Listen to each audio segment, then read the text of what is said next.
Hello everyone, welcome back to my channel. So in today's video I'm going to be sharing with you this great recipe for deep conditioning your hair. But before we go into today's video, if you have not subscribed to this channel, please kindly hit that button that says subscribe and also give this video a big thumbs up so YouTube can recommend my videos to other viewers. So let's jump right into today's video. What I have here is moringa and hibiscus powder. So I'm going to be leaving the benefits of this on your screen so you can see the benefits of each of these powerful herb.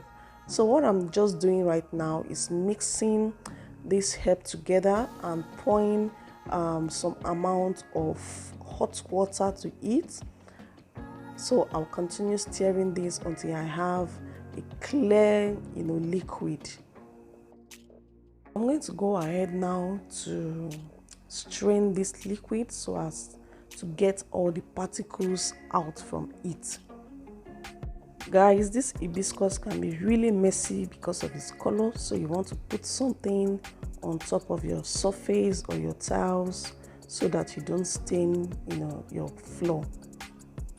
Also, because we are using hot water to do this, you want to make sure your mixture is properly cooled down before you strain your mixture. So this is what I have, guys, my hibiscus and moringa tea. So I'm going to go ahead to put in my conditioner. So you can use any conditioner of your choice to do this, but let it be a moisturizing conditioner. So I'm going to put the quantity that I need and I'm going to stir this up until I get a smooth and thick consistency. So I go in with a little more to give me the consistency that I'm looking for.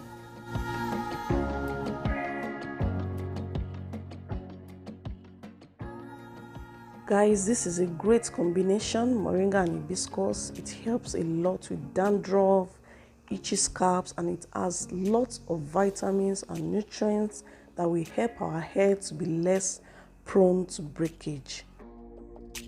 That's it, guys, for this video. Thank you for watching. If you have not subscribed to my channel, please kindly do so, and I will see you in my next video. Bye.